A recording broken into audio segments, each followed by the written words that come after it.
On hearing versus roundtable, and there's a HASC hearing right downstairs, so we'll probably have people coming in, coming out, but this is such an important topic. We have a great panel. I'd like to go all the way back to 1959 when the Soviet Union shocked the world by putting a Sputnik satellite into orbit, but rather than becoming discouraged, the country was galvanized into action, and 55 years ago, led by the brave and brilliant men and women of NASA, they succeeded in getting to the moon first, and their success demoralized the Soviets such that they never reached the moon at all, and the superiority of the American system demonstrated by the space race and our determination in the face of an adversary took the luster off Soviet communism and may well have contributed to the collapse of the Soviet Union decades later. I think we need that same spirit today. I was thinking a bit about President Reagan in '84 describing space as a new frontier and said that our willingness to accept the challenge of space exploration will reflect whether America's men and women today have the same bold vision, the same courage, and indomitable spirit that made us a great nation. Reagan certainly understood the potential of space as a new frontier of scientific, economic, and even military exploration. He realized that if America opted out of exploring this new frontier, as he termed it, it would not remain untouched and pristine, but fall prey to nefarious actors who did not share our values. We face that similar dilemma today. From solar panels to electric vehicles to the internet itself, imprisoned behind a great firewall, the entire world has witnessed how the Chinese Communist Party will corrupt and weaponize any technology in any field they gain a monopoly over. Whether we wish to partake or not, there is a new space race, one the Chinese Communist Party is determined to win, and we simply cannot let them. So today's event is designed to discuss space as an area of competition between the United States and the PRC that really transcends the military, civil, and commercial domains. So we'll also look at broader supply chain and technology transfer concerns around space technology, especially surrounding dual-use technology. Again, we have incredible experts here today. We have former colleagues. I'm trying to become a former colleague. We'll see if I'm able to escape. That's right. That's right. And Raja was making fun of me for my obsession with UPs yesterday, so we won't go into that today. But our mission here today is not about relitigating the past, but finding right policies for the future. We want to find the best ways to maintain U.S. primacy in space technology for generations to come. And so I have no doubt that we can prevail, but we just need to muster the willpower to do it. And with that, I'd like to recognize the ranking member. Well, thank you, Mr. Chair. And given that you don't have any elections coming up, I was really hoping that you would do the Vulcan greeting to start the meeting and really create some oppo on you. But in all seriousness, it's great to see all of you, and Jim, our former colleague, is back, so thank you so much for coming in as well, and thank you to our distinguished guests. Look, I think that all of you know that space has kind of energized the imagination. It's kind of been an inspiring journey for the nation, and we, since we landed on the moon in 1969 to who can forget the first robot rover on Mars and the wonder that with which we observed that, and then of course what we've seen from NASA's Hubble telescope has just been mind-boggling, and I think that at our best, exploring space has rekindled our imaginations, unified our country, and really unified humanity, if you think about it. Now, the CCP also understands the importance of space, and unfortunately, some of the statements that they've made about space have been a little bit concerning. They said it's the ultimate high ground, and similar to wanting to control territory in the South China Sea, they've talked about conquering portions of space. So I brought a couple visuals just Of course. What's very interesting is I just learned about this over the last few days, the Lagrange points around the Earth and the Moon.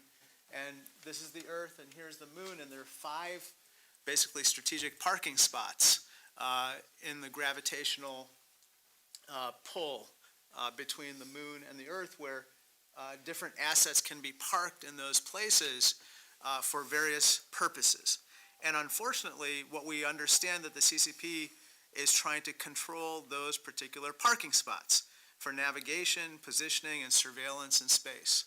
ODNI's 2024 threat assessment states that by 2030, China will achieve world-class status in all but a few technology areas.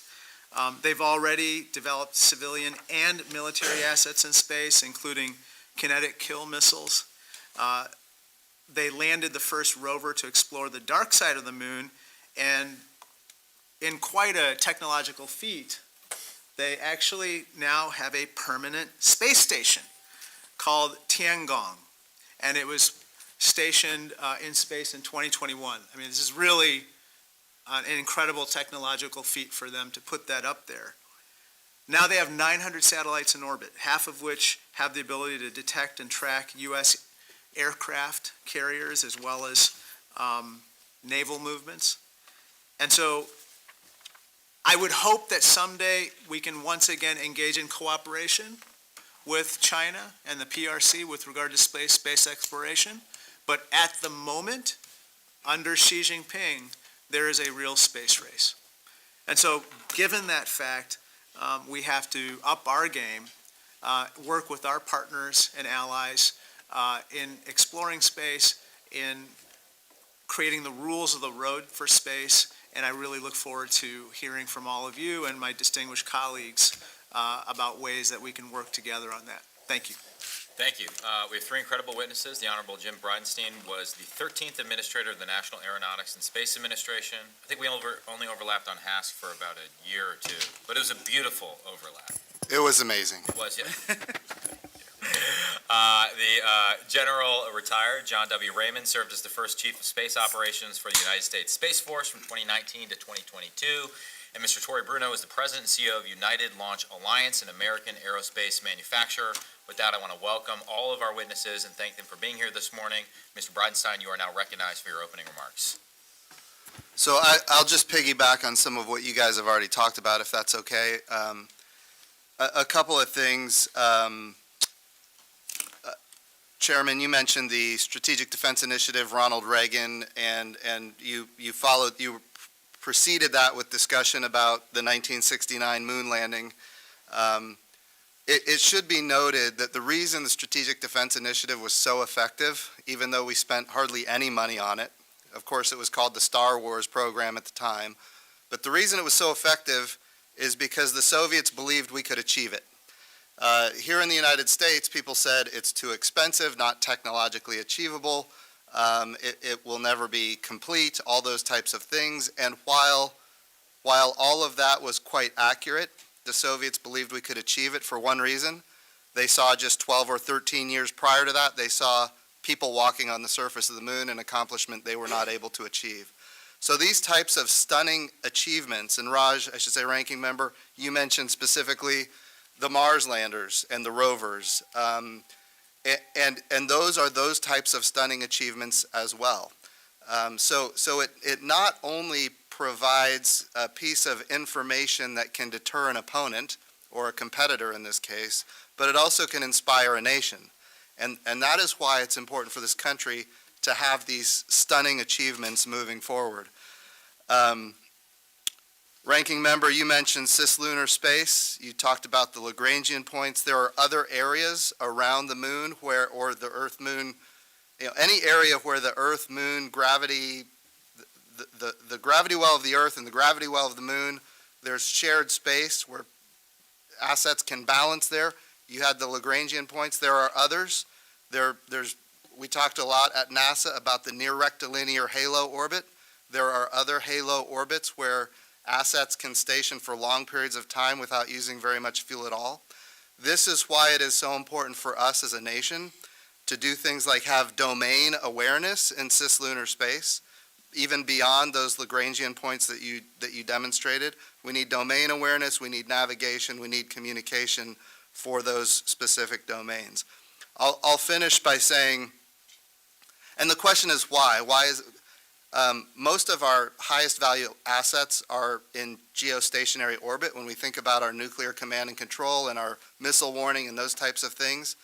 And if those assets can be attacked from above, that's a huge vulnerability where we need to know what's happening. General Saltzman talks about the fact that we need to avoid operational surprise. Well, the only way to avoid operational surprise is to have domain awareness that is superior to anything that's ever existed before, and we need to get there quickly. So the cislunar domain is critically important. Ranking member, you also mentioned the Chinese space station. I want to be really clear. The value of space right now is immense. It's going to grow exponentially as people start understanding what the value of microgravity is. We can create pharmaceutical crystals in space that will transform medicine on Earth. We're talking about medicines that exist today that take, I'm talking about cancer treatments that take 3 to 4 months before we can determine whether or not they're efficacious. We can get that down to 2 to 3 weeks based on how crystals form in space, in the microgravity space, compared to how they form on Earth. They can form in a more perfect way. We can create new and different types of crystals. We can create crystals that will treat diseases that right now are not treatable. But we're only at the beginning. People say it's the tip of the iceberg. I would say it's not an iceberg at all. We understand an iceberg. When it comes to microgravity space, this is a whole new kind of territory, and we have developed this capability to understand it with the International Space Station. And here's my fear. My fear is the International Space Station is going to come to its end, which, by the way, needs to happen. That needs to be a certainty. Why? Because private companies right now are capitalizing commercial space stations. And we need certainty as to what the future looks like so that capital can continue to flow. We need numerous space stations that are privately capitalized where they are competing for customers. One of the customers will be NASA or the U.S. government in general. General Raymond and I were talking earlier about how there's a national security imperative to this as well. But we need to make sure that the only nation that develops, and I talked about pharmaceutical crystals, we're talking about regenerative medicine. We can grow tissue. Chairman, we can take your skin cells, we can reverse them into stem cells. We can then create your tissue that is you, heart tissue, nerve tissue, vein tissue. Your body won't reject it because it is in fact you. Today it's tissue, tomorrow it's going to be full organs. And we just brought home from the International Space Station a brand new meniscus that was 3D printed in space, designed for a very specific person. So these capabilities are going to be transformational for regenerative medicine, but it's also advanced materials. We have created artificial retinas for the human eyeball, so people who have macular degeneration don't have to go blind. Like these are things you can't do in the gravity well of Earth. And now that we're finally understanding it, we're at risk of losing the International Space Station without our own commercial space stations, and China's going to be the only game in town. And all of our international partners that we have paid to build their capacity, they're all going to be looking to China for a space station. So I know there's broad agreement on this panel on these issues. Gentlemen, you identified some key ones right out of the gate, but space is critical. You think about the whole, the dime theory of national power, diplomatic power, information, military, economic. Space plays in every one of them. The economic power, we're only scratching the surface right now, but diplomatic, we have international relationships, critically important. Information, that's the Strategic Defense Initiative, it's the Apollo program, and on them to General Raymond. But thank you guys for this conversation. Thank you. General Raymond, you're recognized for your opening statement. Thank you. Chairman Gallagher, Ranking Member Krishnamoorthi, and distinguished members of the committee. Thank you for the invitation to participate today in the roundtable. Having retired as the United States Space Force's first Chief of Space Operations in December of 2022, I appear before you today in a personal capacity and not representing any government or any commercial entity. I applaud the work of this committee, this important committee, and I feel privileged to appear alongside Jim Bridenstine and Tory Bruno, two gentlemen that I am privileged to call friends. Although I retired, I remain resolute in the fact that assured access to space and freedom to maneuver in, to, and from space are vital national interests. This access serves as the foundation for, as Jim just said, for all of our instruments of national power against all competitors, especially regarding the effectiveness of military forces. It elevates our status as a global great power. It helps us attract global allies and partners, allows for science and exploration, and historically, even in times of war, has provided an option for cooperation among nations. I also firmly believe that the space domain offers our nation the best opportunity to deter conflict and maintain global stability and security.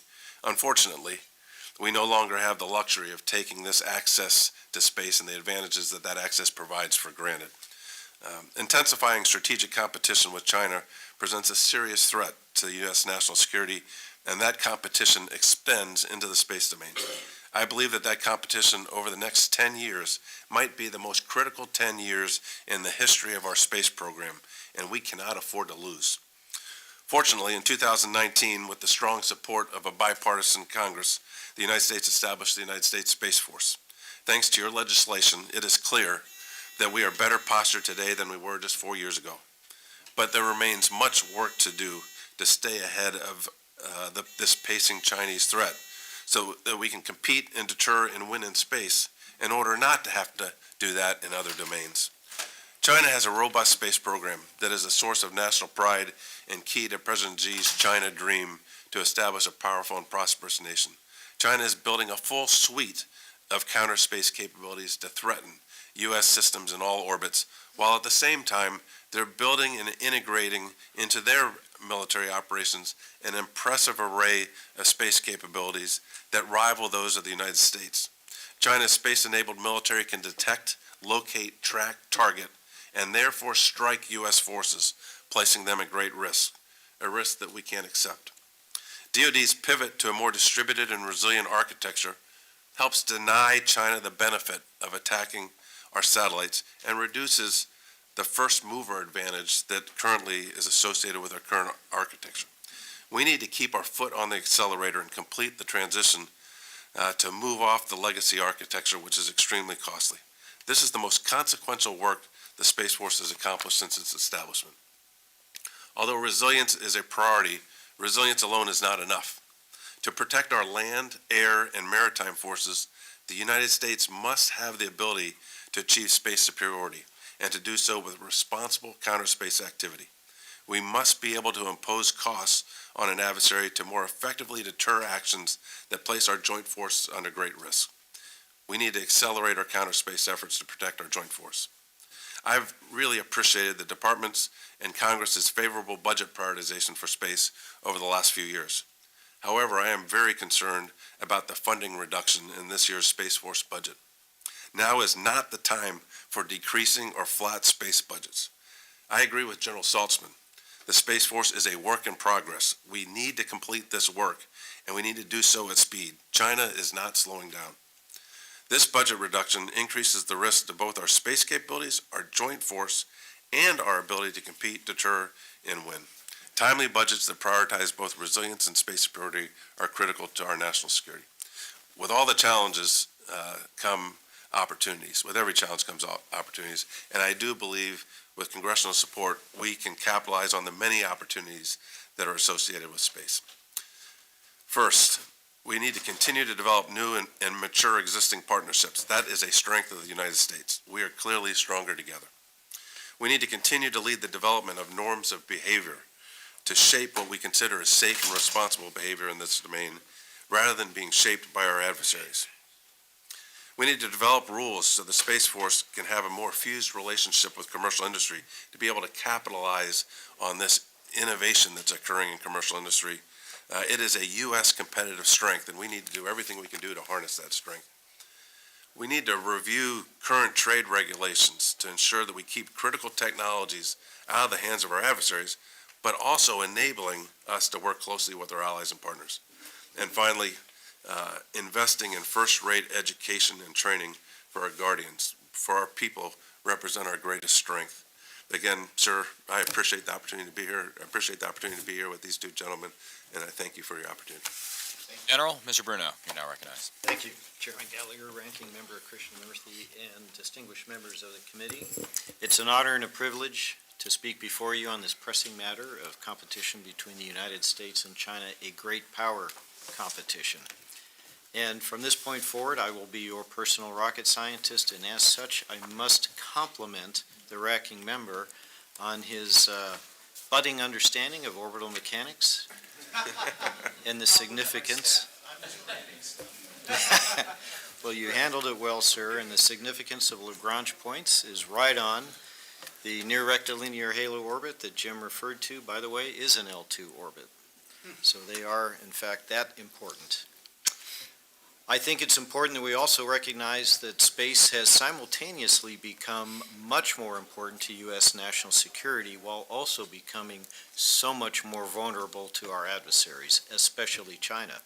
It's no longer a force multiplier for us like it once was. Space is now required for basic military effectiveness. Without it, it's not that our forces are better, it's that they are essentially impotent. And where once we were worried about terrestrial conflicts extending into space, we now know and understand that that will begin in space and then extend down to the ground. Consequently, China understands this as well, and they have invested heavily in space over the last 2 decades, billions of dollars of time and effort. They possess 4 to 5 times the number of rockets, the number of launch sites, and the personnel working in space than we, in fact, do here in the United States. They have acquired most of their technology from us by illegal, legal, and even industrial infiltration means. And CFIUS, for example, must absolutely evolve. It is a good foundation, but this is now a great power competition where we will close off avenues and they will open new ones. So it cannot be static for decades at a time anymore from this point forward. You know, with this capability and the technology they have taken from us, they have gone from a few dozen spacecraft on orbit to nearly 700 here just in a span of a few years. Their birds are everywhere from LEO, a scant 500 kilometers above your head, all the way out to GEO at 30,000 kilometers and beyond. While our fundamental technology remains superior to China, and I say that with great confidence and knowledge of the subject, they have invested heavily in applying those basic technologies to space weapons and anti-satellite capabilities, and they are deploying those right now at a shockingly rapid pace. But we have opportunities to counter this. While vast, their infrastructure is inefficient. It is expensive, and it is brittle with respect to prolonged economic stress and a curtailment or cessation of Western investment, which, by the way, is almost $500 billion a year into China's economy, could cripple that capability that they have now. So that is an opportunity we have through our economy, our allies, and our whole of government approach. While they have developed space weapons of novel types, they remain very, very dependent on acquiring technology from the United States on an ongoing basis. So this must be curtailed as well. And while they have a 20-year lead on us in this regard, only a handful of innovative technologies and capabilities could leapfrog all of that and make it entirely irrelevant. For example, we here at ULA, I have been investing in upper stage technologies that have recently gone through war games and shown to have a deterrent effect. In short, we are driving towards providing our country with an on-orbit Navy that could ensure the freedom of navigation of Earth orbit. Those are the kind of capabilities that will render all of that Chinese investment in time irrelevant and send them back to the showers. China's infiltration of our industrial base must stop. We must force them to develop their own technologies from scratch, which they are not well prepared to do within a command economy, unlike our system that fosters competition and innovation. We can lever that culture of innovation and industrial partnership between government and private industry to make those Chinese capabilities irrelevant in just one fell swoop. So I look forward to your questions today, and I appreciate the work of the committee on this very important and pressing topic. Thank you. Thank you all. Okay, so last week, the Prime Minister of Japan addressed Congress, gave a great speech, and at one point near the end, recognized 2 of his astronauts that I think were going to the International Space, or just come from the International Space. Yeah, okay, something. Clearly I was paying attention. But They're going to the moon. Okay. Yeah. It was a great moment, and it just makes me wonder obviously, one of our relative advantages compared to China is that we have this network of allies and partners. Their allies and partners, or they don't consider them allies, they consider them sort of vassals, and they're a rogues gallery of Russia, Iran, North Korea. What allies or partners or countries that may not fit neatly into either of those categories do you view as most crucial to winning this race with China going forward? Generally, you look like you're eager to comment, but I want everyone to weigh in. Yeah. Space is a team sport. It's a global domain. You have to have allies and partners. Historically, on the national security space business, we haven't had the partners that we've needed in the domain. The domain was peaceful, benign, without a threat, and back then you really didn't need them. I worked very closely with Jim. This is one of the areas that NASA and the Space Force cooperated on. Most of our partnerships were through NASA. Today, I will tell you, the second most consequential thing that Space Force has done, besides the re-architecting of on-orbit capabilities, is developing and maturing those partnerships. So today, the partnerships for the Space Force are the Five Eyes partners, plus France, Germany, and Japan. And then just this last year, we've added to that Italy and Norway. And so we call those our Combined Space Operations Partners, CSPO, you'll hear it referred to. Those are our closest partners. We have sharing agreements where we share space data awareness information with many, many, many others. But those that we operate together, train together, war game together, now build capabilities together like we're doing with both Norway and Japan, those would be the countries that I would say are our closest. I would like to further a relationship with India, because I think that's going to be hugely important in the future as well. Great. Jim, do you?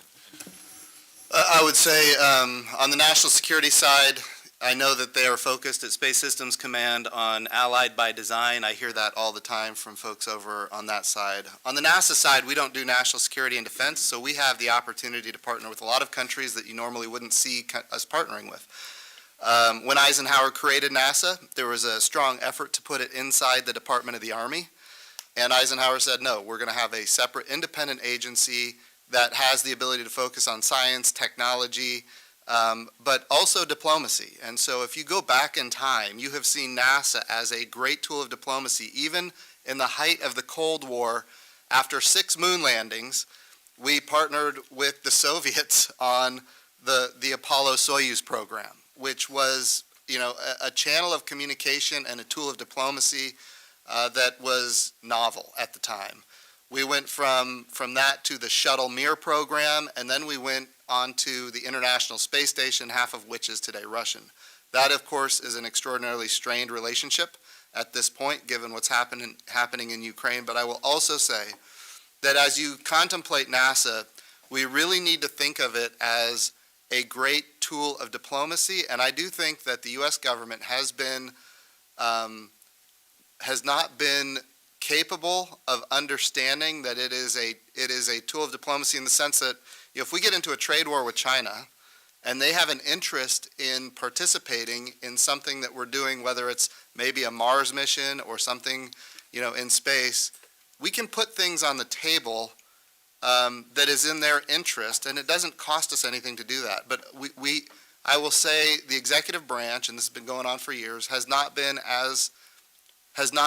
maximized the utility of NASA as a tool of diplomacy to exact advantages for our own country as it otherwise could. But I would say, starting with the Artemis Accords, which we initiated when I was at NASA, at the time when I left, I think we were in the teens as far as countries that had signed. We're now up to 35. These are countries that have basically stated in principle, we want to be part of the Artemis program, but in order to do so, we're going to adhere to these basic philosophies. And by the way, it is an enforcement mechanism, quite frankly, for the Outer Space Treaty, which says, look, if you're not going to comply with the Outer Space Treaty, you can't be part of the Artemis program. Yeah. It's a forcing function. And so I think NASA is a tool of diplomacy in these types of areas, and I think it's often overlooked by our leaders in the executive branch. Mr. Bruno, perhaps from the private sector perspective, which countries are particularly important, or might surprise us in terms of the capability they have? Well, maybe not surprising. From an industrial point of view and national strategy, you want to start with the understanding you're not going to beat China on a numbers game. This is about technology. And so our technology partners are Europe, UK, and Japan. And I agree with General Raymond that India is an untapped resource that we need to take a very hard look at having a closer relationship with them. Because we're not going to win this by catching up to China's 20 years of investment. We're only going to win this by getting in front of them, by leapfrogging them with capability. Interesting. Mr. Kim? There we go. Okay. Hi. Thank you for walking us through this. I appreciate the chairman's framing, talking about this both on a tactical level, but also in some ways like a narrative level. I mean, talking about the unifying capacity that this played during the Cold War and how perhaps that could happen again. I guess my question though is that when we're talking about a race, when we're talking about if we're framing that kind of capacity, I guess my question is what's the end goal? Yeah. What's the finish line, right? It's like, it was much clearer during the 60s in terms of these missions of saying like, we want to achieve this step, then this step, and then ultimately get to the moon, right? And that was something that was very easy for the American people to kind of conceptualize and get excited about. You've talked about a number of different capacities and capabilities, medical, scientific, military, but what I'm just trying to get a sense of from you all is, from your perch and your vantage point, is there sort of a pithy way to be able to engage and talk about this in kind of broader public terms that can try to articulate to the American people, why is this worth investing in? And why is this something you should get excited about? And something that could, because like, look, that's what it's going to take for us to be able to marshal the resources that we need to be able to engage, to be able to talk about both the threat side, but also, the pioneering side and try to engage. I mean, I understand it. I took my 2 kids to go see the Artemis launch. It's exciting. It's something that can capture that imagination. But I'd love to just hear from you. How do we articulate what the finish line is, what our objectives are? Well, it's continuing to lead the world in an environment that values democracy and cherishes human dignity. China intends to export its authoritarian form of government and its faceless bureaucracy as a global power. They've recognized that space is our Achilles heel, and they're using that asymmetric opportunity to be able to dominate terrestrially through military intimidation and economic power. You cannot separate our prosperity and our safety and our freedom any longer from space. If we're going to preserve freedom, we have to preserve the freedom of space. I would add, agree with everything Tory just said. I would also add the question about what is the end state. Space. I don't think there is an end state here in this sense. When I was the NASA administrator, a number of discoveries were made that were stunning to me, that my agency was working on, and I really wasn't aware of it until I got briefed on these things. But we discovered that Mars is covered in complex organic compounds. The building blocks for life are all over Mars. They don't exist on the moon at all, but they're all over Mars. We discovered that the methane cycles of Mars match the seasons of Mars. That doesn't guarantee that there's life on Mars. It could be geological in nature, but the probability just went up a little bit more. Of course, we'd known that Mars has a polar ice cap. We now know that Mars likely has, based on observation, liquid water 12 kilometers under its surface. What do we know about liquid water on Earth? Wherever it exists, there's life. And that's true if you're talking about a raindrop or any other drop of water, there's life. Now the question is this: will somebody someday make a discovery that will be significant on Mars? And I'll be really clear, I am not saying that Mars has life, I don't know. I'm not saying that Mars ever used to have life, but based on the rovers we've put on Mars, we know that Mars has an ocean, it had an ocean. The northern hemisphere of Mars was 2/3 covered with ocean at one point. We have a rover in a river delta right now on Mars that is now dry. We know that if it had an ocean, it had a magnetosphere that protected it from radiation, which means it also had an atmosphere. Mars was at one time habitable. Doesn't mean it was inhabited, but it was one time habitable. You add all these things up and you say, a discovery could be made. hasn't been made yet, but a discovery could be made of life on another world. And when that discovery is made, it adds chapters to history books and science books. And in my view, those chapters, it should be the United States of America and its allies and partners that make that discovery. Because that is a stunning achievement that the whole world is going to rally around. And it would be every bit as monumental as Neil Armstrong landing on the moon. I mean, that is a part of information power when we think about the dime theory of national power that I think we need to lead on as a country. And so, but does it stop? Let's say that discovery is made and it's us. Does it stop there? No, that's just the beginning. So I would say when it comes to these types of achievements, we have to constantly be pushing the edge. And that's really what NASA does. Yeah. I would agree with everything that's been said. Put a little sharper point on it for the American people. Most people don't understand how reliant their life is on space. You can't see it, you can't touch it, you can't feel it. It's orbiting way overhead. But I was looking around and looking at cups of coffee. Before you had your first cup of coffee, you used space multiple times and you don't even know it.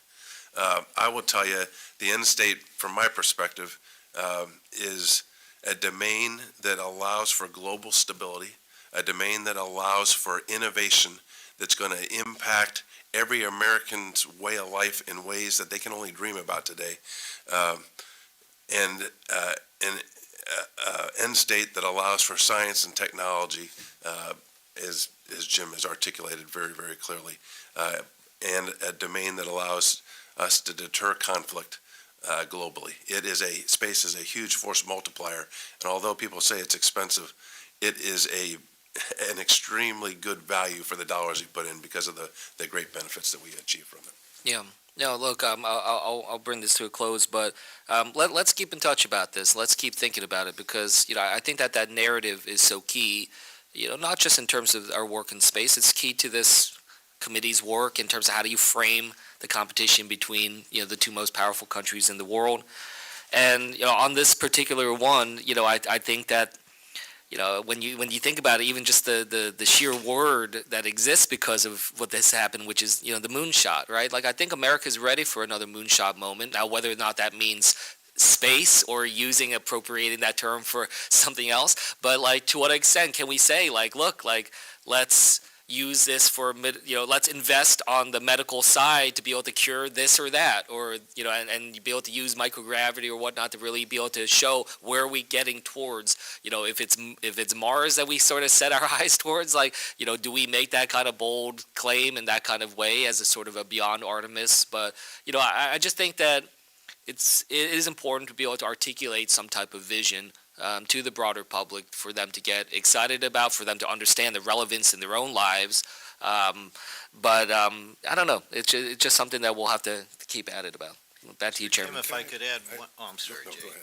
If I could add one more thing to what Jim touched on, we now understand that the moon itself and what we call near-Earth objects, which are asteroids just beyond the moon's orbit, contain an unimaginable abundance of natural resources. So when we're in other committees and people are thinking about, the finite resources on this planet and how we are all trying to live smaller and smaller lives and use less resources here on Earth because eventually they're going to run out and our civilization will collapse, perish the thought. About 3 days from here, there are industrial metals and precious metals that are beyond human imagination, the potential to change our entire human destiny, and they are nearly within reach now. One of NASA's great discoveries, along, by the way, with the Indian Space Agency, is that the moon is full of water. And water easily converts to the most energetic chemical rocket propellants we have. In the presence of those propellants outside Earth's gravity, while already in space, makes a transportation system practical that can develop those natural resources and change our human destiny. Yeah, I was just going to add, based on your closing comment there, sir, space also is a domain that is inspiring.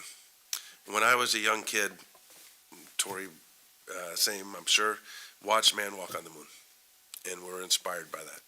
I will tell you today, with all the things that are going on in all sectors of space, whether it's civil with NASA, national security with the Space Force, and or with commercial industry that is so vibrant, what you're seeing today is you have more people applying for STEM-related degrees in universities than we've ever had before. I've gone around, I don't want to say that, in recent times, I've gone around and talked to university presidents, and there's a lot more interest in this. I think that's going to pay dividends for our nation for years and years and years to come.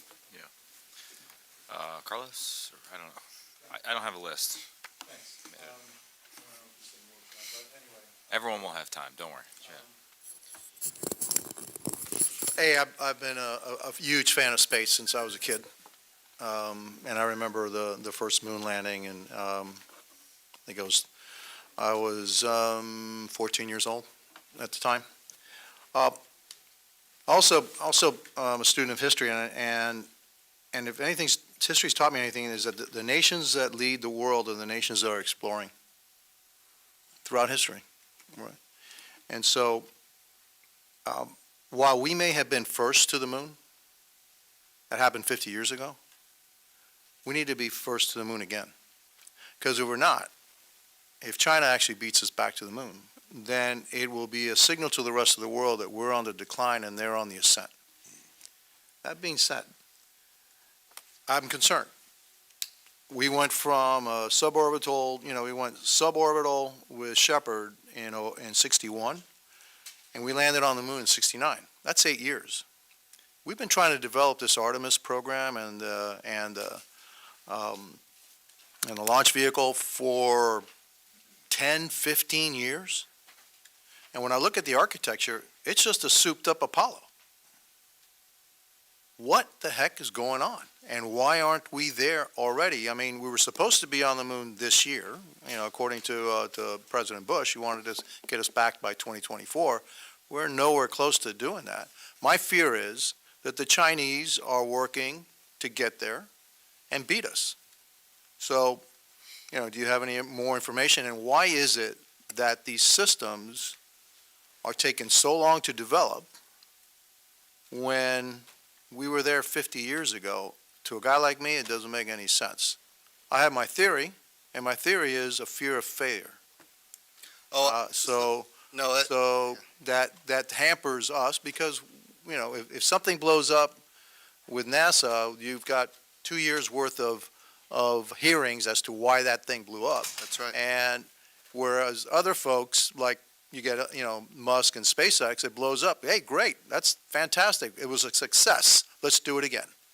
All right, and we need to get past that here in Congress. All right, so if you can give me your insights on that, I'd appreciate it. I think there's a number of things over time that have conspired to slow our progress to the moon and obviously then to Mars. But I think to start, we have had programs started and stopped with the whimsical budgets of politicians.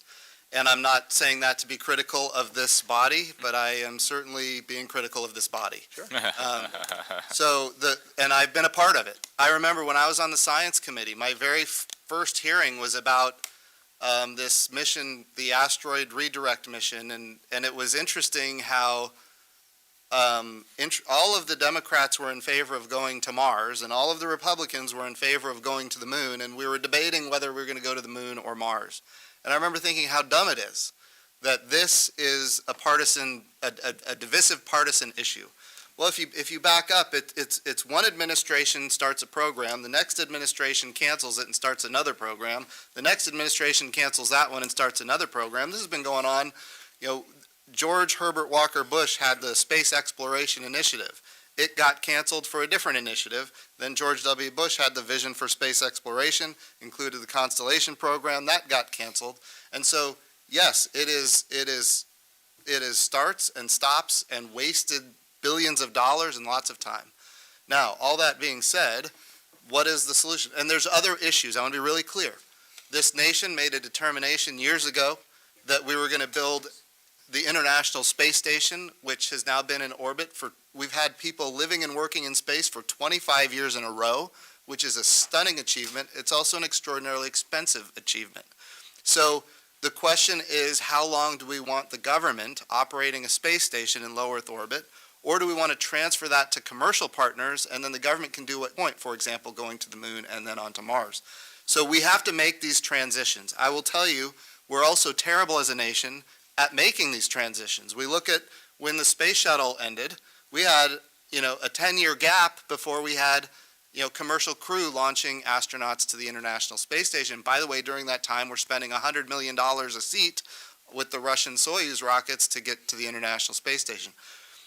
These are policy decisions that are made whimsically, based on whoever's in office at the time, and what we need is stability. And I'll tell you, there's two ways to go about doing that. Number one, we need congressional authorization that is up to date every year, which doesn't happen. I think it's very rare that NASA has an authorization in a given year. And then we need appropriations that are consistent year in and year out. And we haven't had that either. And I also want to be clear, there are things that we can do apart from Congress, which is how do we commercialize as much of these capabilities as possible so that the budgets are not dependent on, whether or not the NASA budget is going up, which this year it's being cut, which now throws everything into a frenzy. We're having to make, I say we, I'm no longer at NASA to be clear, but hard decisions are having to be made right now.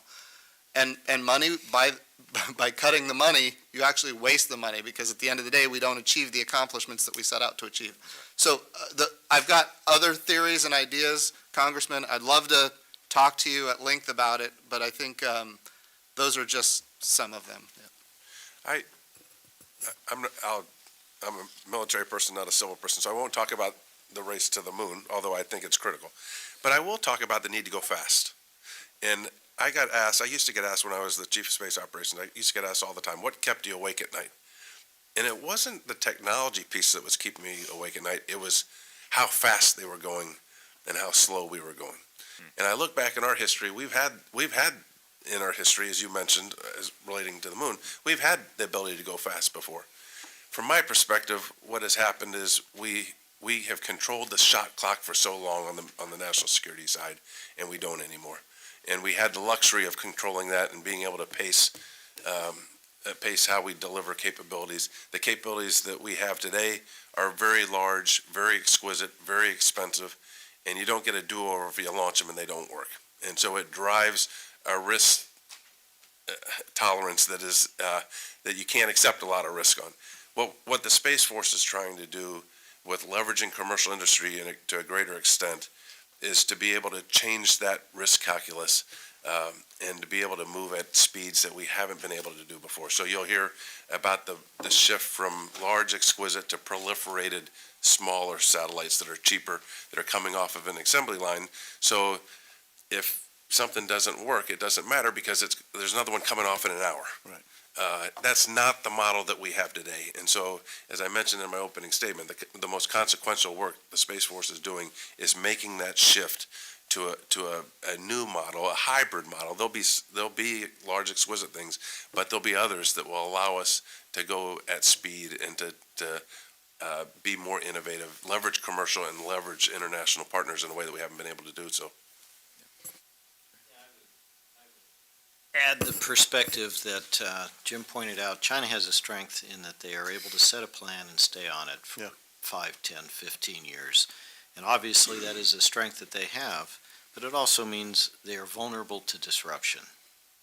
So when we have a plan, we should follow it through, but we also need to leverage this partnership we have with industry, with government, our ability to innovate, and let them go ahead and spend 15 or 20 years and then disrupt them at the end. There isn't a single technology that I see China applying in space, or by the way, in things like hypersonics, that I did not personally work on myself 20 years ago. We set those down when we pivoted to the global war on terror.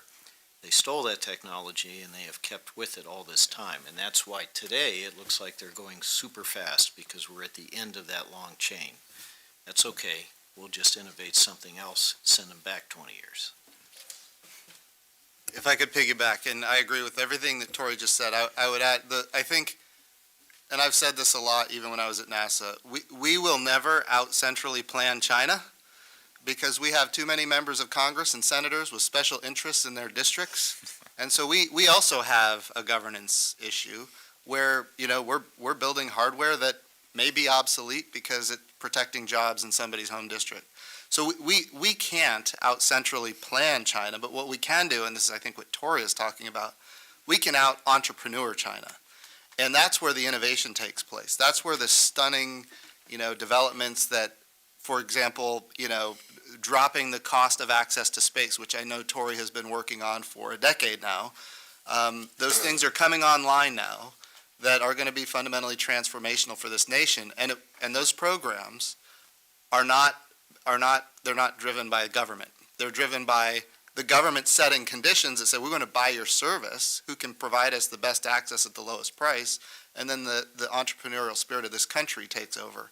And that's the transformation where we can definitely outpace China. Ms. Stevens and Dr. Down. Thank you so much, Mr. Chair, and I'd be remiss not to thank you for a great term and your leadership in the chairmanship. I believe this is my last meeting with you in this role, and I would just say it's been a sincere honor to travel the world with you and to engage in a career topic of a lifetime, which is the U.S. Competition with China. And rest assured, sir, that the work will continue. Your voice will be missed, and your rigorous running of committee meetings and hearings and getting us all on airplanes and moving around at the same time. But thank you, and on behalf of the Midwest, we thank you also for your leadership. I'd like to come back to Detroit, though, provided we go to a better bar than Molinar took us to. I think about that every day. Very weird. It was very weird. Story for a different day. It was odd, though. Rain check, absolutely. And certainly, Mr. Bridenstine, it's nice to see you again, and I think back to some of the time that we got to spend together when you were the NASA administrator, and I was just a newly elected member of Congress on the House Science and Space Technology Committee, which I'm still on, even though I'm in the minority party, but we're continuing to work together in a very collaborative and bipartisan way. And Mr. Jimenez was also on science, but you left us, so now I get to boast the role of being the only science committee member who also sits on this China competition committee. And this really is such an important topic. I mean, my goodness gracious.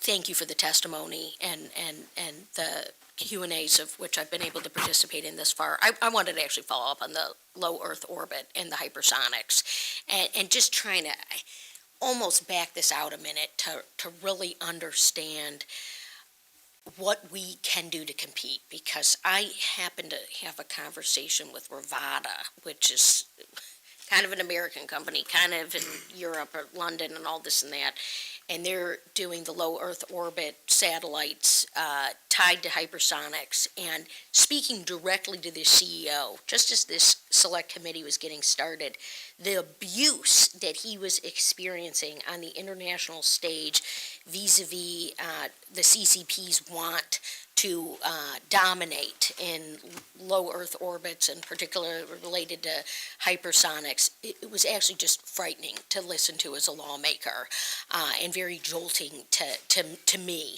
in the sense of, yes, I'm from Metro Detroit, represent the high concentration of automotive suppliers and remain really dedicated, but a lot of those are household names. And what we saw here with Rivada was a company that was kind of a startup that was trying to get into this space of what you were just discussing, Mr. Bruno, and yet they were just being kicked around on the global stage. I mean, we're talking espionage, illegal activities being perpetrated against them, and we see this as clear as day. China, CCP was just trying to own this, and they're not a known entity, and we're over here, to your point, Mr. Bridenstine, just trying to protect, maybe obsolete hardware and doing these little ones and twos. It's like, where's the strategy? What do we need to do on low Earth orbits? I understand the investment, and how best can we work with our international partners? I personally find it, who are allies, I personally find this one of the biggest risk areas. And I agree, let's strategically invest, let's have a private sector that flourishes, talk to SpaceX, talk to Blue Origin, all the great suppliers, let's keep going with all that.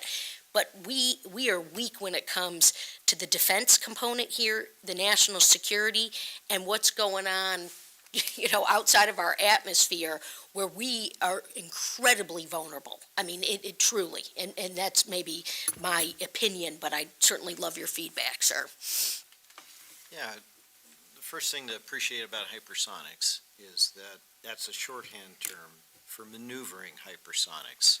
All medium and long-range ballistic missiles and rockets are hypersonic. It's not the velocity, it's the fact that it can deviate from that path it was set upon. So when you have a hypersonic threat, it's absolutely essential to have what we call birth to death custody of it. In other words, you have to be able to observe it through its entire flight path because it might deviate from that. That's what LEO helps us do for a hypersonic threat. When it deviates, that's important because we stop a hypersonic threat or any threat like that in missile defense with another hypersonic rocket. And so you have to aim in front of the target, you launch your rocket, you're committed to that intercept point, and then it moves and you miss. That's why it's a big deal. So we need to observe the maneuver. And frankly, the proper defense for hypersonics is directed energy. You are never going to outrun a speed of light round. It's as simple as that. And when we talk about long-range, regional, or not theater, but regional level hypersonic threats, we need to place that directed energy platform in low Earth orbit, in space, in order to have that viewpoint. Are we anywhere on this? The directed energy part was also set down 20 years ago and has not been robustly picked up. What we have been making excellent progress on is producing our own hypersonic platforms because they're useful for us too in order to deter China's use of them against us. General. I would just add, and use this as a way to illustrate two points. I've talked about this shift from an old architecture to a new architecture. The number one architecture that we pivoted on was missile warning, missile tracking.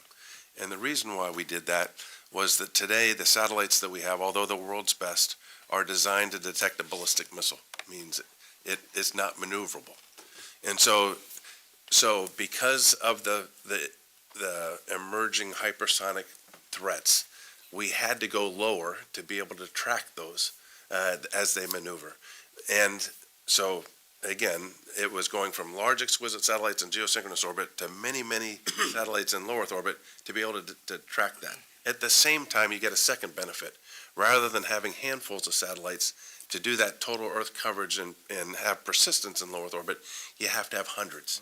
And therefore, you complicate the targeting of an adversary being able to deny your access to that capability. So you get a twofer on that one. You get to do the mission better, and you get to protect your constellations a little greater because you've proliferated in numbers and orbits. And so that's the work that I was talking about.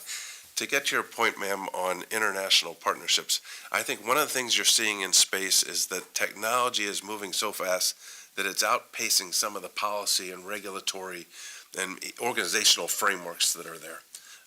As an example, ITAR, which was designed to keep technology out of the hands of an adversary, well, that clearly hasn't worked. China has, technology's outpaced that, and they've got a lot of that technology. And it keeps technology out of the hands of Five Eyes allies in a lot of What's even happening, AUKUS though, allies. that's what I was saying. What's happening is it's impacting our ability to work with our closest partners. And so that's another one of those areas where I think there's work to be done to refresh that, to allow us to work with our allies and partners more effectively, to be integrated by design up front.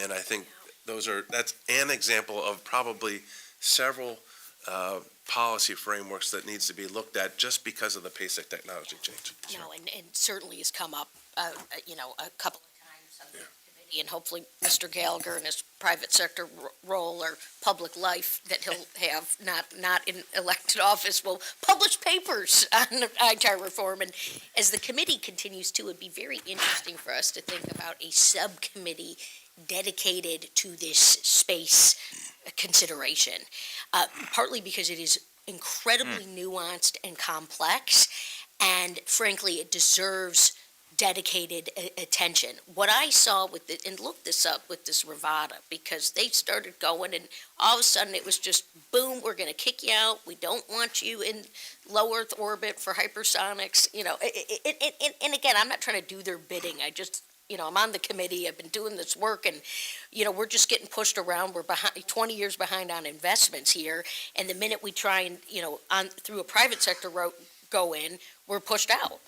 Yeah, the other thing that I would say is that there's a lot happening in low Earth orbit. The numbers that we've talked about, the numbers of satellites that are in orbit, the proliferated low Earth orbit constellations that are up there today and continuing to be developed. It has outpaced, again, one of those frameworks, the Outer Space Treaty. Outer Space Treaty provides a great foundation. I'm not saying do away with that, but we need to build on top of that some norms of behavior on how to operate in this domain and in a manner that is safe and professional. And we need to be the ones that shape that, not letting our adversaries shape that or put those rules in place and shape us. And so I really believe that's another key aspect of this that we need to think through is what are the norms of behavior that need to be put in place. And we're working that very hard with our allies and partners. The U.S. has stepped up and has been a leader in that. We've said we will not conduct a destructive test and cause debris. We've talked about we're going to limit debris. I mean, the Department of Defense has really put in some work. We've worked this very closely with our partners, but there is so much more work to do on that, and that is an area that I think needs to be addressed. Yeah, well, thank you so much for your leadership. I would add one thing, because General Raymond and I have now talked a lot about the benefits of LEO for resiliency and for capabilities. I want to leave you with the one and done kind of impression that's always a mistake. Deterring aggression in space requires multiple orbits. Multiple orbits? Multiple orbits, yes ma'am. LEO gives us that capability for things like birth-to-death tracking, resiliency in communication systems, but don't make the mistake of thinking that because it is proliferated and we can lose a certain percentage without losing the capability, that it's invulnerable. LEO is very accessible from the ground. It's 15 minutes away. That's it. Let's go. And the proliferated nature of it brings its own vulnerability. Yeah, that's right. China can choose to create a hole in any LEO network over Taiwan or the first or second island chain at a duration of their choosing at any time by destroying only a handful of those assets, literally a quantity equal to or less than the natural infant mortality of those constellations, through which to initiate an attack. That's why higher orbits that are also looking at similar things are very, very important, because they have to deal with the complication of destroying the proliferated assets while simultaneously going 5 or 10 hours out to higher orbits to address those at exactly the same moment, while having their conventional forces also poised for the attack. That is a nearly impossible military problem to solve. So think of this as a whole system in order to deter them. And the Starlink component too, but with that, I'll yield back. Dr. Dunn. So let me start by adding echoing Ms. Stevens' comments. It's been a lot of fun to work with you. And she also chided you got to have to continue to work for us. So now on the outside. I like this. I want nothing more than to be an obscure academic, perhaps living in Western Australia, writing about the nuances of ITAR reform. So this is like what I'm suited for. Yeah. Oh, that's funny. Chief, great to see you again. Great to have you back. It's fun. General Raymond, we had a chance to reconnect here just before the meeting. I have a son who was under your command for years. He's a clever rascal. I hope he followed your orders more than he did mine. So we're working on several things in Florida. By the way, Mr. Bruno, you're surprised. ULA, and you had a very martial tone to some of your comments. I kind of like that. So maybe you've been hanging around General Raymond a lot. But Florida, I want to plug a couple of things. We're working on helping you get more launch facilities, not just in the state of Florida, but throughout the country, and do that by we have a bill we're running for allowing tax-exempt bonds for spaceports. I think it's pretty simple. It's like roads and bridges, and this is another set of infrastructure. I don't think there's any opposition to it. It's just, as Jim knows, it's hard sometimes to get really good, simple things through. We will get that through, and I think that's a good incentive. It also helps with the commercial, as we say, as opposed to the government carrying the ball all the time. Everybody's enthused, inspired by space. You heard that all around. Ms. Stevens already ready to go to orbit here. 15 minutes. There's some other good things we're doing in the education. I heard your comments, General, about STEM education. We have made real efforts at STEM and engineering-specific space facilities in the university system in Florida, and I'm sure other states are doing the same thing. So there is some good news out there. I especially like some of your comments on establishing norms for behavior in space, rules for engagement. So I'm going to ask you to talk about rules for engagement, and I have to say I was fascinated by Raj's Lagrange points. I want to know, share just a little bit of the strategy of why own a Lagrange? It's a gravity well, basically, but why own the Lagrange points specifically? What advantage does it give over being able to maneuver higher even or farther out even or closer in? And then I'd like you to talk about China threats, what we need to do specifically. Maybe something you could kind of point to Congress and say, you should, or we need to do this and we need your help, those kind of things. And finally, I want some comments on directed energy. And I'll remind you as we go along. Gentlemen? We can Take it away. split this up amongst, let me talk space threats. Okay. There's a full spectrum of threats that exist today. Everything from reversible jamming of GPS and communication satellites to directed energy threats, think lasers that can blind or dazzle satellites, to satellites that are on orbit that have characteristics that could be a weapon as well, and I'll give you a couple examples. China has a satellite that has a robotic arm that can reach out and grab another satellite, and space geeks like Tory will tell you that satellites don't like to be grabbed, and that'd be a bad day for that satellite. We're talking, and I know we're focusing on China. I think it's also important to note that the same thing applies to Russia. They're doing all these similar types of things. Russia has a satellite that they launched first in 2017, then in 2019. I deemed it the nesting doll satellite. Have you seen the Russian doll inside of a doll inside of a doll? They have a satellite that launches, the doll opens up, if you will, another satellite comes out, and then it opens up, and a projectile comes out designed to kill a U.S. satellite. They launched that in 17. They launched that again in 19. In 19, they put it up right next to one of our satellites, and we called them out on it. And then eventually they moved away and shot the projectile in an area of space where there was another satellite. There's direct ascent ASAT threats, so missiles that can launch from the ground. That 15-minute trip to space, if there's a satellite in low Earth orbit, both China and Russia have missiles that can launch from the ground and blow up a satellite in a handful of minutes, which is a destructive test. And China demonstrated that in 2007. Russia has demonstrated that more recently. Then there's cyber threats. Satellites are basically computers in space, and just as there's cyber threats to computers on the ground, there's satellites. There's cyber threats to satellites as well that we're concerned about, and that we're working hard to understand the cyber terrain so we can protect and defend from those threats as well. And then recently, I just read in the paper that there was talk about Russia potentially launching a nuclear weapon in space. And so there's this whole spectrum of threats that are out there. We're trying to build systems and build architectures that are resilient by the design of that architecture to be resilient to that whole series of threats.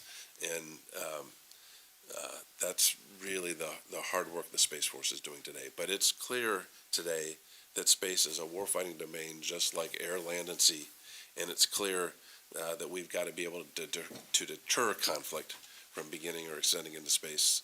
We do not want to get into a fight that either begins or ends there. We would like to be able to deter that from happening. If you can deter that from happening, then you can deter conflict from spilling over into other domains.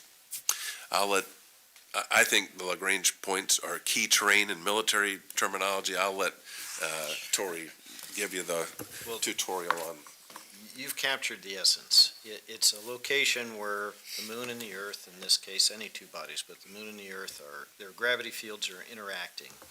And what's important about them is that you can place a spacecraft there and maintain that location with very little energy. You always have to put energy in. Spacecraft are always going to drift and change in their orbit because the Earth is not really a sphere, and because other things act upon them. The life of the spacecraft is directly proportional to how much energy it has to do for for station keeping, and Lagrange points make that smaller. They also allow you to be at a different altitude, but still have the same orbital period. So when the ranking member showed that picture and he showed a Lagrange point between Earth and the moon, you normally can't be there and have a lunar period. You would be closer to the Earth, so you'd be orbiting faster. The Lagrange point allows you to basically stay at that same orbital period as the moon. So it acts like a geostationary. It does in a lot of ways, yes. So they're very important. They're places where we would store fuel, where we would store propellant, where we would place observation spacecraft, because it's inexpensive to keep them there and they're stable. I like that. How about directed energy? Directed energy has a couple of very unique capabilities that no other weapons platform would have. First, the round is literally speed of light. So the maneuvering issue that was discussed before, you can't outmaneuver it. If you can see it, you can shoot it. It's pretty much that simple. The next thing it has is a bottomless magazine. It's an energy-based weapon. As long as you have energy, electricity generally, you are not ever out of ammunition. And then a directed energy system generically also has dialable effects. They naturally turn up and down in their power. So you can dazzle, you can annoy, or you can destroy. And they're very precision in terms of targeting. So if we are defending ourselves against a space-based anti-satellite weapon, we're able to choose and have options to choose to blind it so it can't find us, to damage it without creating a debris field. And it's certainly never going to get away. And certainly for a hypersonic maneuvering threat, it's really the right and only practical solution. It's cheaper We'll too, look right? at you, gentlemen. What can you tell us in this setting about our current abilities in directed weapons? Nothing. Say that one more time, I didn't hear you. What can you tell us in this setting about our current abilities in directed energy weapons? We'd have to go to another setting. Okay. It's cheaper too. Yeah, And that's, of yes, course. it's It's very It's inexpensive. also the. high the way- upfront cost, yeah, It's but also the Could way, I like, just pick, I'd like, Mr. Bridenstine, curious to get your views on counterspace campaigning, offensive and defensive, such as they exist. I'll get to that one Yeah. second. I want to say Oh, sorry, yeah. to Neil, number one, I'm sorry, Congressman Dunn. Now, come on. I You're wanna allowed, say you're in this, the club, so you're allowed. all right. Yeah. So tax exempt bonds for spaceports, 100% support. It's, by the way, that's the minimum we need to do. Tory will be the first to tell you, if you're asking a private company that launches rockets to space, if you're asking them to build the spaceport, it's like asking American Airlines to build the airport. It doesn't make sense. There needs to be government intervention Sure. to build the spaceports that are necessary for this country. So I fully support that. I support even more, but if I can help with that, let me know. Thank Number two, on the Lagrangian points. Tory, I think, described it perfectly well, but as a Navy guy, I'm a Navy pilot by trade, I would tell you, you have to think about Lagrangian points as like choke points on the ocean. So think about like the Strait of Hormuz, It's good. access to the Persian Gulf, the Strait of Malacca to get to the Indian Ocean. These are all very important choke points on Earth if you want to keep channels of communication open. Those are, and they have to be protected. Left alone, the worst people will control those areas. And that's going to be true in the Lagrangian points as well. To the chairman's question, I can tell you as a Navy pilot, I saw firsthand in the days of Afghanistan and Iraq, the early days. We were using high-resolution motion picture images, and we were sending them around the globe instantaneously with satellite communications. China and Russia watched us do it. We were using intelligence, surveillance, reconnaissance assets from space that were giving us a huge advantage in the battlefield on Earth. We were using satellites for basically missile warning. And of course, GPS for precision-guided munitions and timing for networks when we think about Link 16 and these capabilities. Our ability to project power abroad is so dependent on space that most people don't understand it. But if we were to, and by China and Russia, they've been watching this, which is why, as the general identified, that's why they've been developing these capabilities, the nesting doll that he mentioned, the idea that you can, as Tory mentioned, direct ascent anti-satellite weapons. We have never weaponized space in the sense that we're going to target things from space. We've not done that. We've not weaponized space in the sense that we're going to destroy things in space. We've not done that. What we've done is we've used space as an enabler for the terrestrial fight.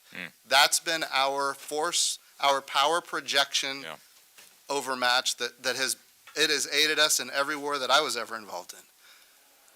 China and Russia are going to counter that, and they have. And that's why we have to worry about these new technologies that are proliferating. Direct ascent anti-satellite weapons, co-orbital anti-satellite satellites, with spoofing, jamming, dazzling, hacking, all these things are now proliferating. And so there's a new era. And of course, General Saltzman has said that we need to have a new era where we are involved in what he calls responsible counter-space campaigning. In other words, we have to be able to defend our assets in space, and if our enemy is using their assets to attack our troops on the ground, we have to be able to attack their assets in space. Now, he uses the word responsible, and I think that's key, because we don't want to create large debris fields in space. But this is a new era. It's a new era of how we as a nation think about space. General Saltzman has gone out on a limb to say it's time for this to happen. I will tell you, it makes all of us very nervous, because all of us who have, astronauts in space want to make sure they're safe. But the reality is, think about an invasion of Taiwan scenario, which I know this committee thinks about all the time. If that happens, and China is interested in making sure that we can't use these capabilities in space, think about what happens when they attack GPS, or they make us deaf, dumb, and blind. That goes from a regional tactical scenario to a strategic scenario just like that. And it's a very dangerous development. So we have to be able to do counter space campaigning. It needs to be responsible.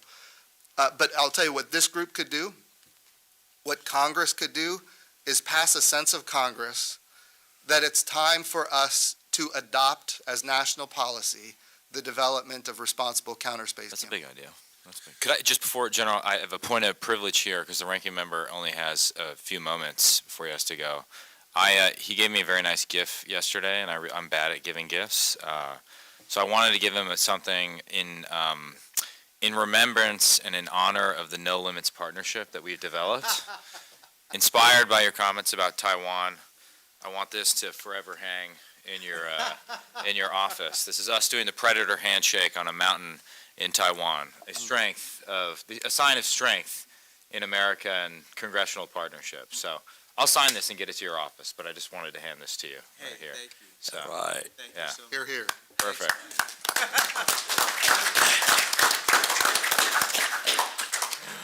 Awesome. I'm gonna me get a Sharpie. I'm gonna say something here, I'll have it delivered to Yeah, your it says office. But nice. yeah, something nice. Yeah.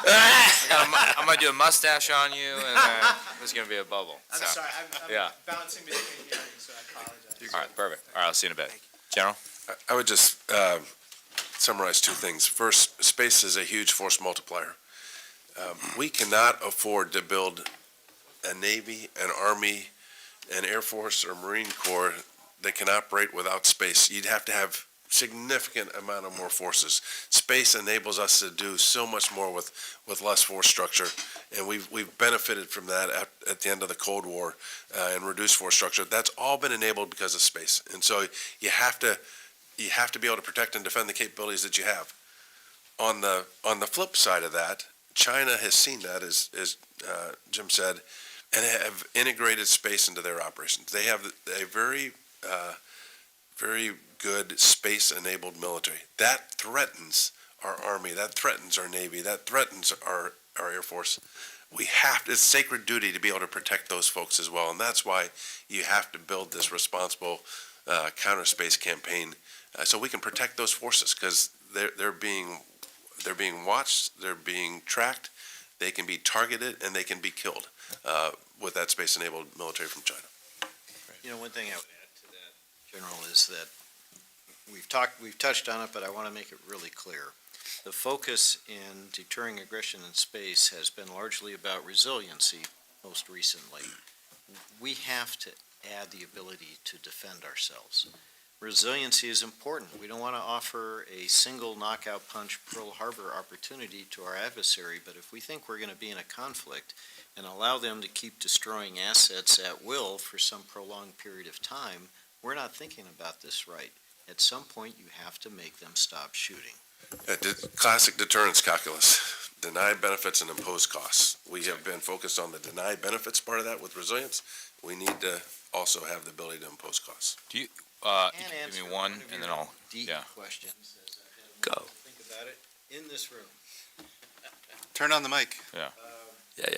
So 10 years ago, I developed a directed energy system specifically for the Qassam threat that Israel suffers, for example.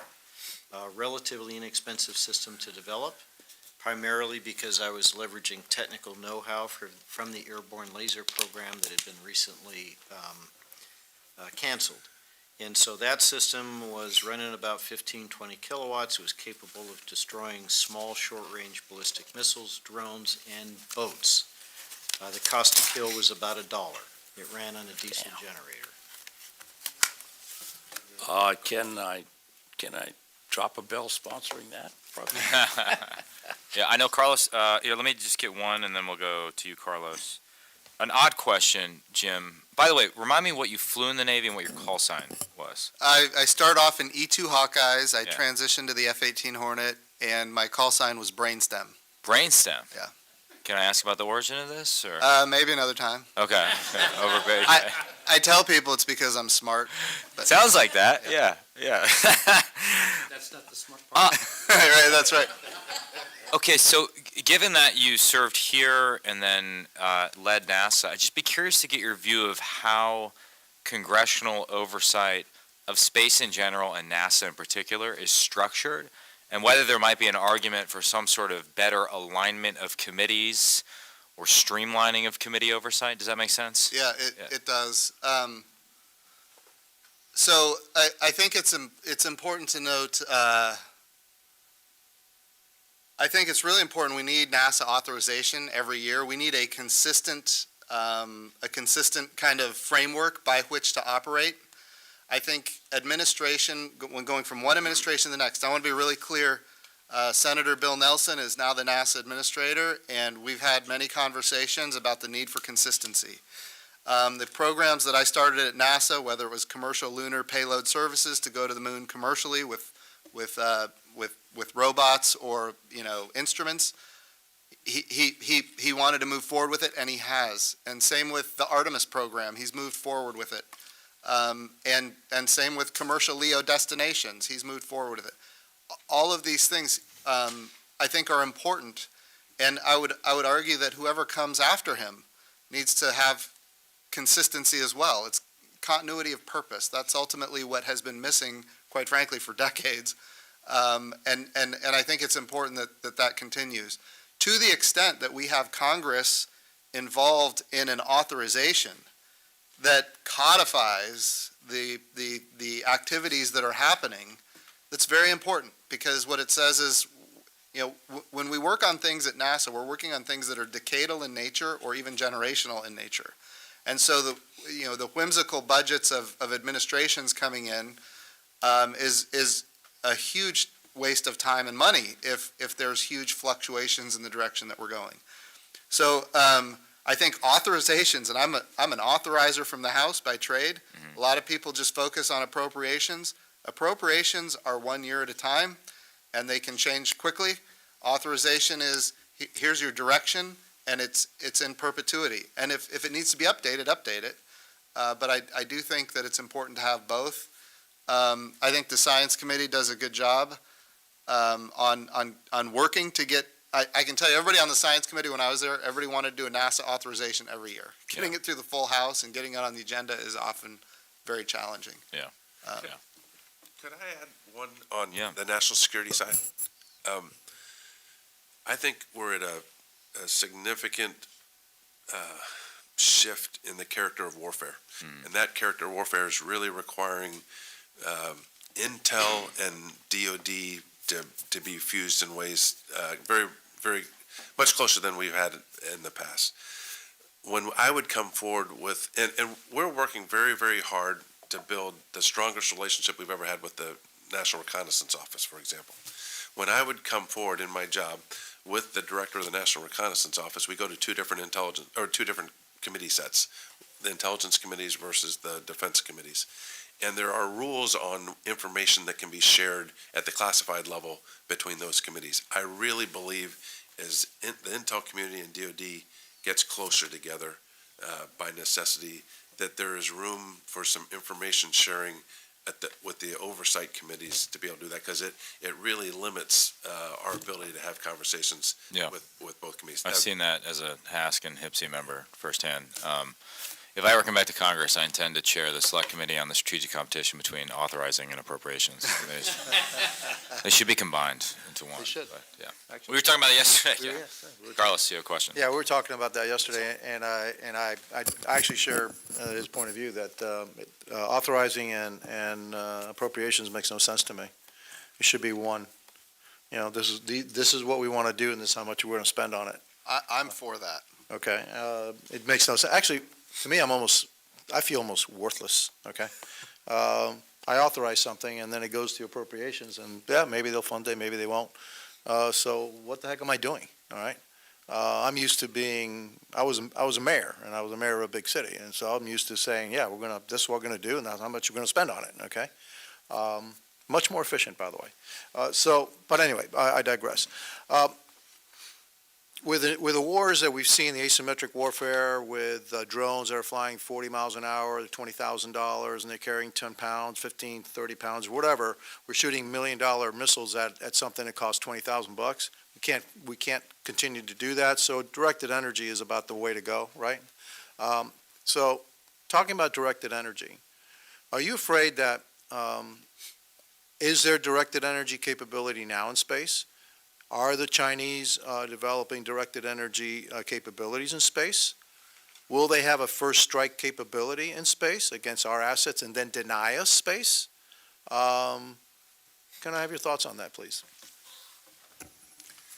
We're in the wrong room again. Yeah, China has directed energy capabilities that they can use from the ground to blind or dazzle satellites, and they could do that first. I mean, they don't have to wait for something to happen. They have directed energy capabilities that they've developed to be able to do that. Mr. Bruno, you had mentioned earlier that space is our Achilles heel.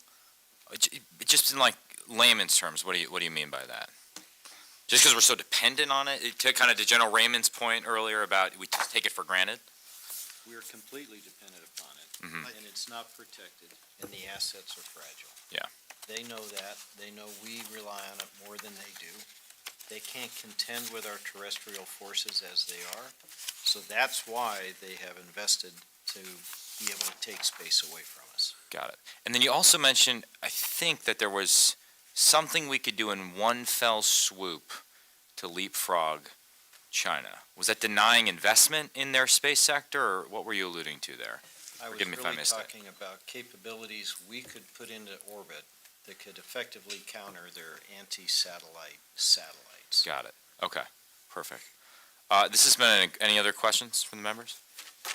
It's been a great discussion. What I'd like to see, going forward, not that anyone's going to care what I think in a few days. I care. Yeah, thank you. Thank you. Like Carlos, maybe this is a Catholic thing. Sometimes I just feel worthless, you know. I think it'd be very interesting for the committee to go deep on the space competition with China. And I think there's just a lot of opportunity to come up with a creative set of recommendations, some of which could be policy changes, some of which could be legislation. Your sense of Congress idea is one of those. And I just think there's going to be a lot of interest in that. So either in what remains of this Congress or the next Congress, Ms. Stevens sort of threw out the idea of maybe organizing as subcommittees in key areas. And I've thought that maybe for like space, advanced biotech, and then for regions that are underappreciated, i.e. Latin America and South America and Chinese influence there, you could have three subcommittees or deep investigations that come up with reports and policy recommendations to the standing committees. I think that'd be really interesting. Just make sure one of the recommendations is destroy the appropriations committees. Thank you to our witnesses. It's incredible. Thank you for your service to the country and for your insight. We really enjoyed it. Thank you.